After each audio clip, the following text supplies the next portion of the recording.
So if you followed along with my engine rebuild series on the 356SC engine, which I'm sure you did, you'll recall that 356 carburetor rescue rebuilt my Solex 40P2-4 carburetors, which were what were installed on the Super engines and the SC engine, and then when the 912 started, the early 912s. So you might wonder, why would I pull some nice rebuilt carburetors off my engine, which seemed to run fine? Well, I screwed up, believe it or not, and when I sent my carbs off to 356 Carb Rescue at the time, I didn't know that I was going to replace the pistons and cylinders on the engine, and I didn't know that when I did that I was going to go up a size, increase the displacement of the engine. And the heads I bought from John Wilhoit have a bit better flow as well. So the issue then becomes one of the main jets on these, because I didn't tell 356 Carb Rescue, they put stock main jets and venturis back in the carburetor, assuming it was a stock engine, which I didn't say wasn't. So upon consulting 356 Carb Rescue, they gave me some advice on what size main jets and venturis to put in here. So I just wanted to take a moment to show everybody around this carburetor a little bit. I'll spin this one around so they're both facing the same direction. So essentially, I'll just point out a few things on here.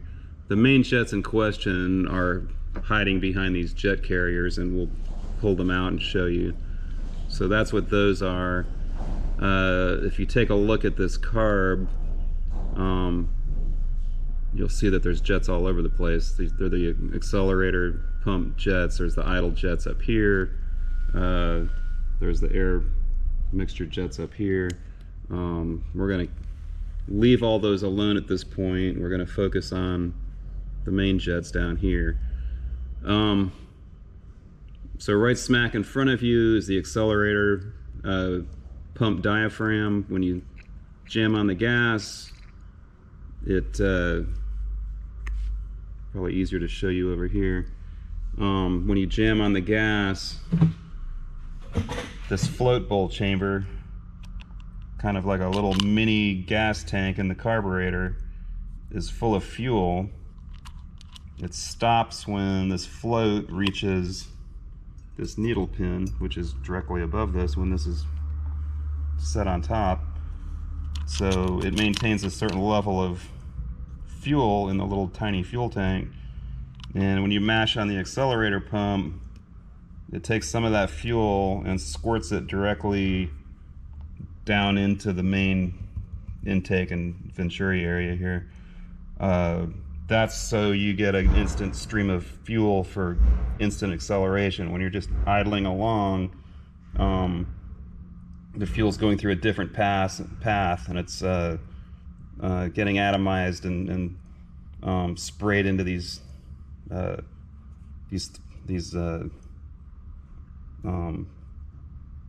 bores in here. Barrels, that's the word I was looking for. Not a very complicated word, but couldn't remember it. And so that's part of the issue, is enough fuel flowing into each carburetor barrel. The other issue is enough airflow. So air is sucked through all four of these openings, one per cylinder. As the cylinder travels inward, it's sucking air through here. So if these venturis, this is the primary venturi, down here is the main venturi, which is what I'll be replacing, they restrict the airflow to an extent. They're shaped such that they actually accelerate the air as it flows over them. So that's the story there, kind of a Bernoulli thing.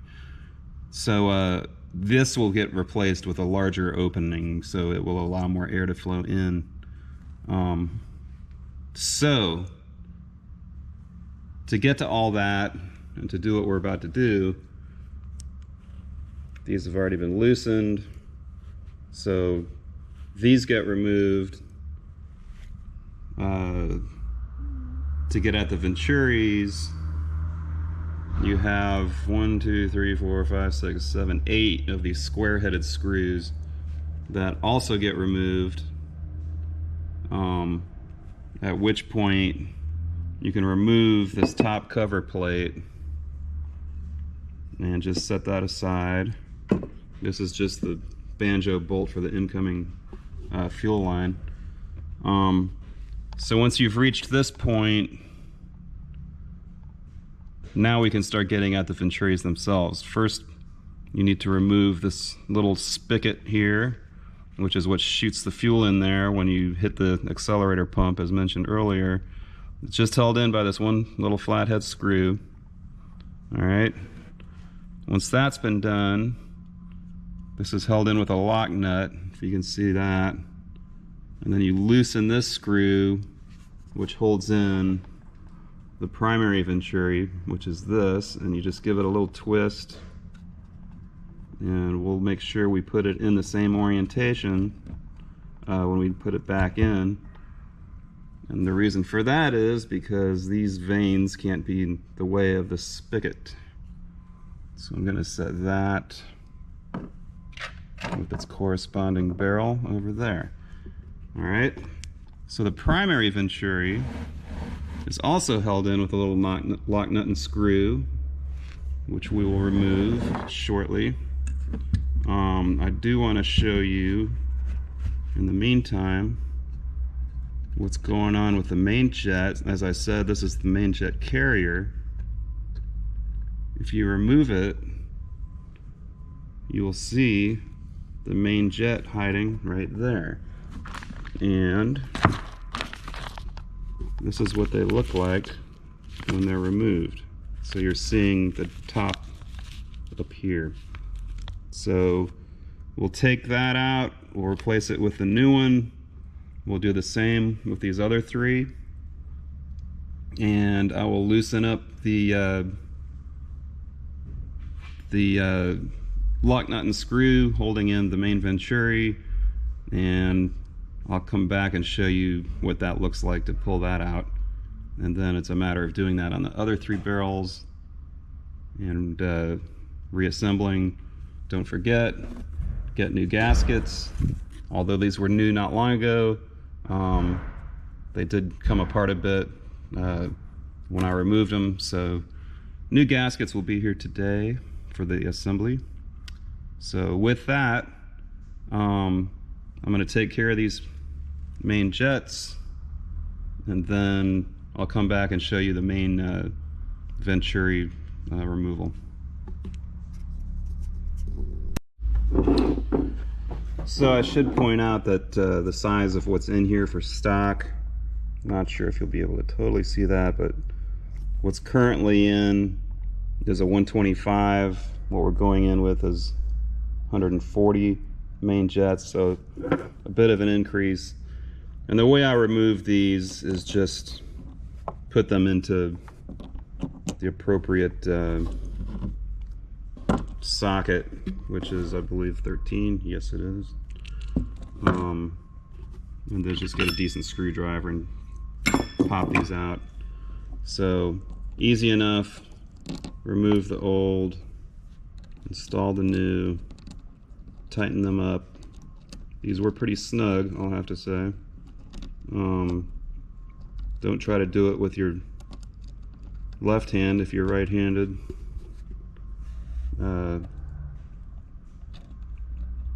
Actually, don't try to do it with one hand, no matter what you are.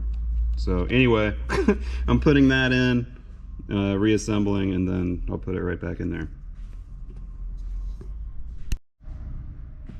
Okay, so this was not me being clumsy. These two main jets are actually different. As you can see, one has a thicker head, and a finer thread. This is the one that came in the car, in the carburetor. This is the one that I got as replacement. The thread is much coarser, and it will not work with this main jet carrier. So I'll be placing another order. Now this carburetor came, although they're all P42-4s, this carburetor came in a few different styles. One was a solid shaft, and talking about the throttle shaft. One was a split shaft. This is a split shaft, although when it was rebuilt they went back with a solid shaft. The split shaft was intended to allow you to adjust these butterflies independently. It was deemed to be not an improvement, and so most people, when they rebuild their split shaft carbs go back with a solid throttle. So I need to look and see the difference between the two. There's one of these for split and one of these for solid, and I'll find out. And obviously we're not going to be doing this today. I'll be placing another order, as is pretty typical. Seems like I never have the right set of parts to begin with. So I'm going to change my focus to replacing the Venturis. Hopefully those fit better than this.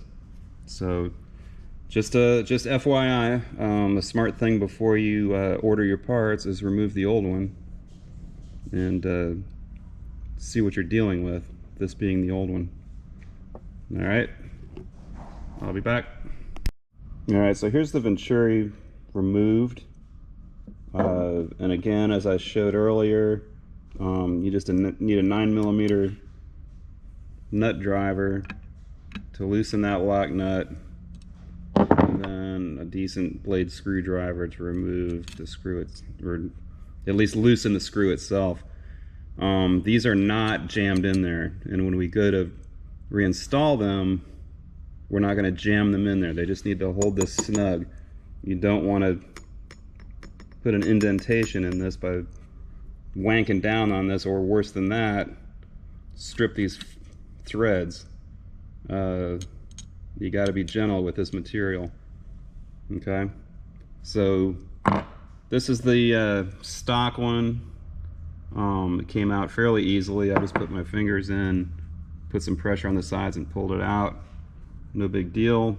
The stock one, as you can see, is 32mm. We're going back with 36mm, and I'll be extremely curious to see how that changes the performance of the engine. So in case you're wondering what the issue was in the first place, at higher RPM the engine was really bogging down. It was great at idle, it was great at lower RPMs, but if I really mash the throttle down, which I can do now since the engine's broken in, I was expecting it to rev pretty quickly to redline. Instead, it was kind of bogging down at around 4,000 RPM or so. Just it didn't want to climb much higher.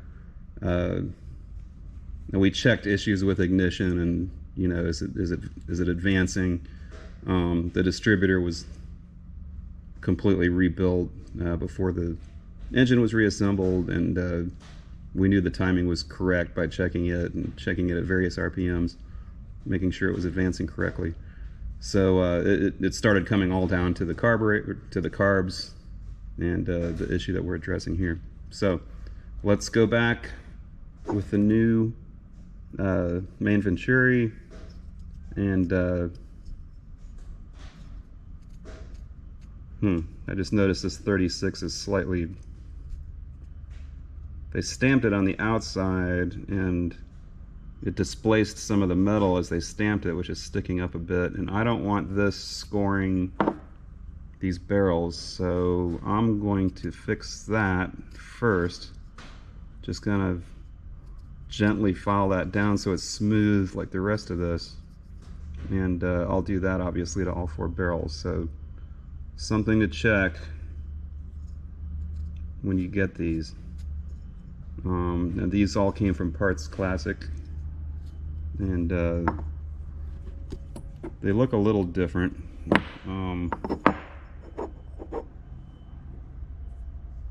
But yeah, hopefully they'll be fine. So, more to come. Okay, so the new main Venturi, the shiny piece in here, went in pretty smoothly. It's it should be a not necessarily tight but snug fit, which it was. So that's good. I'm going to reinstall the primary Venturi. I want you to note that there is an indentation here for this screw to go into to lock this in place. So this has to be oriented such that it accepts that screw into that opening and not into, you know, the side of that Venturi, because otherwise you'll distort it when you tighten down the screw. So I'm going to align that. Let me get out of this. As you can see, I'm going to align that so it goes exactly flush with that, or not flush, but aligned with this screw. And it's not hard to do because these veins, that opening I showed you was right centered on this vein. So you just align this screw directly with that vein, and then with this air correction jet. Okay, so next up, we just tighten up the screw. It should go right into that opening, no problem. We'll snug that down like that, not too tight, and then we'll lock it with this lock nut like so. So you're not trying to, you know, like crimp this thing in place. All you're doing is holding it so it doesn't rotate and it doesn't back out. So there's no need to go nuts here. That's why the lock nut is there. The lock nut is there to hold the screw in place, so you don't have to worry about it backing out, so you don't have to worry about over tightening it to try to keep it from backing out. Okay, we'll do the same thing down here. Now, as you can see, the main Venturi does not have that, but for the most part, the main Venturi is held in place by a little shelf almost at the bottom, so it can't go down, and it's held in place by this primary Venturi, which is held in place by the screw and nut we were just talking about. So it can't really go anywhere. So again, you don't have to go nuts here. Just snug it up. Don't try to tighten it such that you warp that Venturi, and then tighten up the lock nut so it doesn't go anywhere. Like that. Done. One done. 3 to go. Okay, on the other barrel, main Venturi installed. I don't remember if I mentioned this on the other side, so I want to make sure I do. There are two different, that's not a hole, that's an indent. This is a hole. They're not interchangeable. This indent has to go with the locking screw. This hole has to go with that hole. Okay? So don't think I can just use this hole as the one to lock the thing in, because then you'll be blocking off that intake hole right there. All right, just to be aware. Let's see, one other thing. Now, in some of these old Solexes, this is a brass or bronze, I don't know which, float. Everything I've heard says to get rid of them. They'll eventually leak. The float will fill up with gas and it will no longer float. So it won't be a float, it'll just be a thing sitting in here. If it just becomes a thing sitting in here, then it will not hit that needle valve. It will not block the fuel flowing in to the carburetor. Your float chamber, remember the tiny little gas tank, will overflow or will become too full, and then you won't be happy. So if you do a complete rebuild on these, make sure to get a new plastic float. All right, primary Venturi about to go in, and then we'll get to work on this one. I already removed the top, and you really can't get away without, I mean, I managed to get this one off as a whole thing, but if you'll notice, when it's installed, it actually blocks your ability to remove the little spigot. And I know that's not what it's called, but I don't remember what it's called, so it's going to be a little spigot for now. So that's going to have to come off. If you're super lucky, you'll get it completely off, but don't reuse this, they're cheap. Just get a new set before you start. All right. Okay, here we are starting on carburetor number 2. I've removed the accelerator pump nozzle. That's the proper term, but I mean spigot nozzle, definitely no reason for anybody to get upset about that. I do want to point out a little thing that I failed to on the other. When you loosen this nut, the smart move is just to back it off a tiny amount, and just enough so that you can undo the screw. The reason being is when you go to put it back in, you know how far that screw should be going in. It should go in about to the point where that lock nut hits the body of the carburetor. So then you know it's into that indentation in the primary Venturi. And then to remove it, you just basically twist back and forth, and as you can see, it comes right out like so.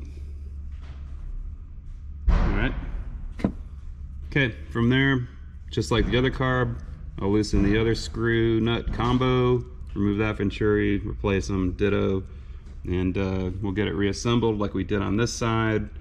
I'll get the main jets, the correct main jets, ordered, and a few days will go by, and then we'll come back and install them on the 2 carburetors. You won't even know. It'll be like it never happened, because the wonders of editing will make it seem like no time has gone by. So you don't have to wait 2 days. I do. All right, pretty simple putting things back together here. So I did receive new gasket set, and again, not much to say. It's pretty obvious how they go back on, just like that, and then put the cover on. Make sure these little springies line up with these holes that hold the float hinge and everything together. I did receive the correct main jets.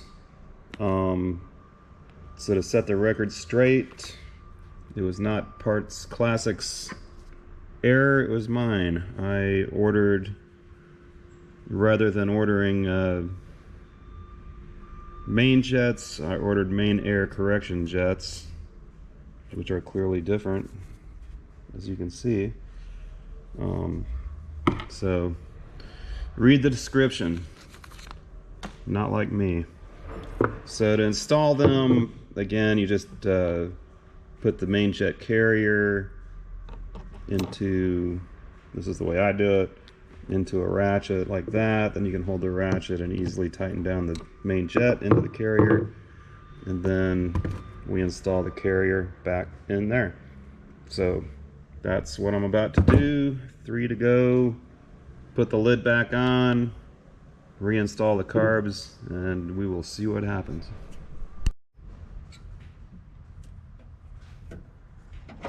Okay, carburetors reinstalled, fuel line with new seals. I did take the time to replace some of the nuts. Were the wrong size. They had they're supposed to be 12 millimeter across the flats. Some of them were 13 millimeter, so I took care of that. You don't want your engine to be embarrassed by mismatched nuts, because it won't run as well. So there you go, carb's in, about to put the air filters on, and then we will fire it up and see if we did any good. Stay tuned.